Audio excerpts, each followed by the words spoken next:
NFL weeks for pick 2 to start things off. We got the Bears at the Buccaneers. The Buccaneers are favored by 3. The Buccaneers looked surprisingly good last week in their win versus Minnesota, while the Bears looked surprisingly bad in their loss versus the Packers. Like I said last week, I don't think Baker Mayfield is as bad as the majority of people are making him out to be. So give me the Bucs to win straight up and -3 in their home opener. Packers at the Falcons. The Falcons are favored by 2. I'm actually really surprised the Falcons are favored in this game. Jordan Love played great in his week 1 matchup versus the Bears. He threw 3 touchdowns. But the reason I could see the Packers possibly losing this game and the reason they might not be favored is because of injuries. Christian Watson didn't play last week due to an injury, and he hasn't practiced this week. Aaron Jones went out of last week's game with an injury, and he hasn't practiced this week as well. Both those guys could be out Sunday. We don't know yet. But despite those injuries, I still have more confidence in the Packers than I do the Falcons, so give me the Packers to win and give me them with the points, of course. Colts at the Texans. The Texans are favored by 1.5. So we got the matchup of the rookie QBs here in their second NFL starts, and both these teams surprised me a little bit last week.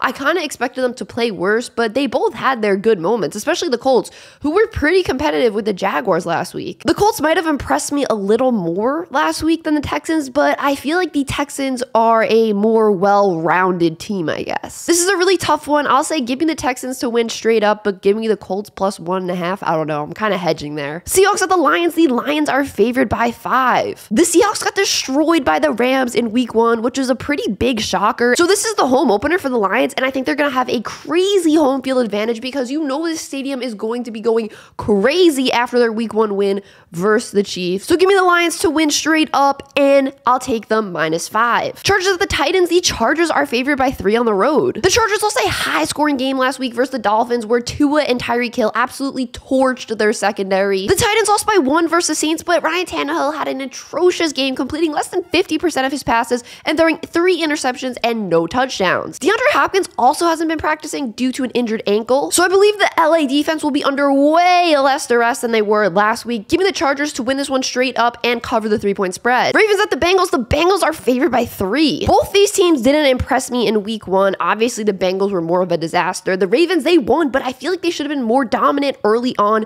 versus the Texans, especially on offense. And of course, Joe Burrow might have had the worst game of his whole entire NFL career last week versus the Browns. Unfortunately, the Ravens already have so many key players ruled out for this game, including Marlon Humphrey, center Tyler Linderbaum, offensive lineman Ronnie Stanley, and safety Marcus Williams have already been ruled out. I think this Bengals offense is going to bounce back in a big way versus very weak Ravens secondary, so give me the Bengals to win straight up, and I'll take the -3. Chiefs at the Jaguars. The Chiefs are favored by 3 on the road. Trevor Lawrence had a good week 1. The Chiefs receivers, not so much. But the good news is Travis Kelce is going to play in this game, and that changes the whole dynamic of the Chiefs offense. I don't see the Chiefs going 0-2, especially with Kelce out there, so give me the Chiefs to win straight up, and I'll have them covering the spread. 49ers at the Rams. The Rams are 7.5-point underdogs. This is a pretty big spread. Yes, I know the 49ers just had an absolutely dominant win versus the Steelers, but the Rams just put up 30 on the road versus Seattle. I do think the 49ers win, but give me the Rams plus 7.5. I will take those points in that really big spread. Giants at the Cardinals. The Cardinals are 4-point underdogs at home. So yeah, the Giants are the only team in the NFL not to have scored a single point yet. On the other hand, the Cardinals are apparently the worst team in the NFL.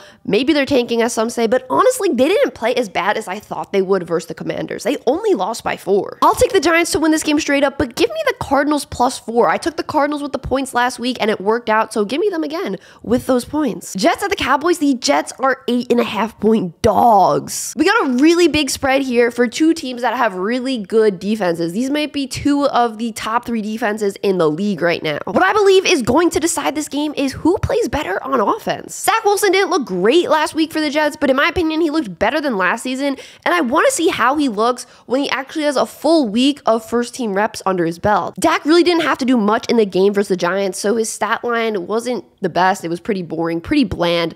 I do trust Dak more in this situation between him and Zach Wilson, so give me the Cowboys to win straight up, but give me the Jets plus 8.5. I'm taking those points with one of the best defenses in the league. I feel like that's a really big spread to give a team that has one of the best Ds in the league. Commanders at the Broncos. The Commanders are 3.5-point dogs on the road. The Commanders looked pretty bad week 1 despite winning. They won by 4 versus the Cardinals, so really how good of a win is that? I like the Broncos at home. They're coming off a pretty heartbreaking loss, only losing by 1, So give me the Broncos to win and give me them to cover the 3.5-point spread. Dolphins at the Patriots. The Patriots are 3-point underdogs at home. The Patriots were more competitive than I thought they were going to be versus the Eagles week 1, and the Dolphins put on an absolute offensive passing clinic versus the Chargers. Despite the Dolphins passing game looking really, really hot, the Patriots always seem to have some good young corners. They're really good at developing young members of that secondary, so they could possibly help slow down Tyreek Hill and Tua. But I will take the Dolphins straight up. I just don't trust Mac Jones in this offense to be able to keep up with this Dolphins offense despite how well this defense plays. So Dolphins straight up, and I'll take them to cover the 3-point spread too. Saints at the Panthers. The Saints are favored by 3 on the road. The Saints won by just 1 last week versus the Titans despite Ryan Tannehill throwing 3 interceptions. I'll take the Saints to win this one straight up, but I will take the Panthers with the points. I don't know. They're at home. I'll take the Panthers with the points. I wasn't super impressed by the Saints last week. Browns at the Steelers. The Browns are favored by just 2.5. Low-key, I thought the Browns would be favored by more after the Steelers' really bad loss and the Browns' impressive win versus the Bengals. Maybe people are saying, oh, the Browns only won like that because of the rain, but still, it was an impressive win for Cleveland. What I do know, though, is this. Pickett going up against this revamped Cleveland Browns defense is probably not going to be great for him, so give me the Browns to win this one straight up, and give me the Browns to also cover the 2.5-point spread.